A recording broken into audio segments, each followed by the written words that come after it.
So இப்போ இங்கே பார்த்தீங்கன்னா இந்த ஃப்ரெஷ் மின்ட் சட்னிக்கான இன்க்ரீடியன்ஸாக தான் நீங்கள் இங்கே பார்த்துட்ருக்கீங்க. இது வந்து உங்களுக்கு கஞ்சிக்கு, அதுக்கப்புறம் வந்து நம்ம நோம்பு கஞ்சி பண்ணுறோம் அதுக்கு, குஷ்காக்கு, இது எல்லாத்துக்குமே வந்து ஒரு சூப்பரான சைட் டிஷ் இந்த சட்னி. இது இருந்தாலே வேறு லெவலாக இருக்கும். ஸோ அதுக்கான இன்க்ரீடியன்ஸ் தான் நம்ம இங்கே பார்த்துட்ருக்கோம். ஃபஸ்ட்டு பார்த்தீங்கன்னா கொஞ்சமாக நான் இங்கே புளி எடுத்திருக்கேன். பச்சை மிளகா வந்து எனக்கு காரத்துக்கு தகுந்த மாதிரி கொஞ்சம் எடுத்திருக்கேன். தேங்காய் கீத்துகள் எடுத்திருக்கேன். கொஞ்சம் ஃப்ரெஷ் புதினாவும் சின்ன வெங்காயம். இதில் எல்லாம் இருக்கிற எல்லா இன்க்ரீடியன்ஸுமே வந்துட்டு உங்களுக்கு உடம்புக்கு நல்லது. ஸோ ஒரு மிக்சி ஜாரில் முதல்ல கொஞ்சம் நான் வந்து இந்த புளியை நல்லா கழுவி சேர்த்துக்கிறேன். ஸோ அடுத்ததான் நான் இங்கே சேர்க்க போகிறது வந்து 3 பச்சை மிளகாய். ஸோ இது வந்து ஃபஸ்ட்டு நான் என்ன பண்ண போகிறேன் அப்படின்னா இது கூட தேங்காயும் சேர்த்திடுறேன். சேர்த்திட்டு தண்ணியே சேர்க்காமல் ஃபஸ்ட்டு மிக்சியில் ஒரே ஒரு ரன் கொடுத்து எடுத்துடலாம்.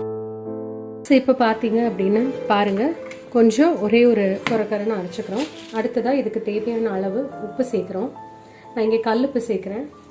அடுத்ததாக இந்த புதினா தலையை கொஞ்சம் கொஞ்சமாக சேர்த்தி தண்ணி விடாமல் நான் அரைக்க போகிறேன்.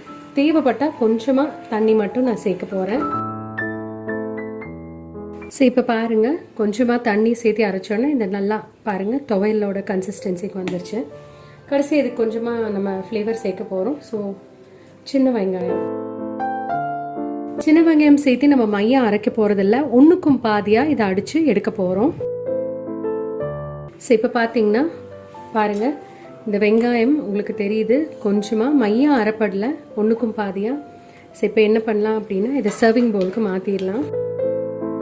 ஸோ உங்களோட டேஸ்டியான சட்னி நல்லா இருக்குது. இந்த சட்னி செம்ம டிங்லிங், அந்த புளியோட டேஸ்ட்டு கூட சூப்பராக இருக்கும். ஸோ இந்த சட்னியை வந்து நீங்கள் கண்டிப்பாக ட்ரை பண்ணி பாருங்கள். இது வந்து பர்ஃபெக்டான காம்பினேஷனாக இருக்கும் கஞ்சிக்கு எல்லாத்துக்குமே. க்ரீன் கலர் வந்து சூப்பராக இருக்குது. ஸோ கண்டிப்பாக இந்த சட்னியை ட்ரை பண்ணி பாருங்கள். சமீராஸ் கிச்சனை மறக்காமல் சப்ஸ்கிரைப் பண்ணிக்கோங்க. லேட்டஸ்ட் வீடியோ அப்டேட்ஸ்க்காக பக்கத்தில் இருக்கிற பெல் ஐக்கானை மறக்காமல் கிளிக் பண்ணிக்கோங்க. தேங்க்யூ ஸோ மச் ஃபார் வாட்சிங்.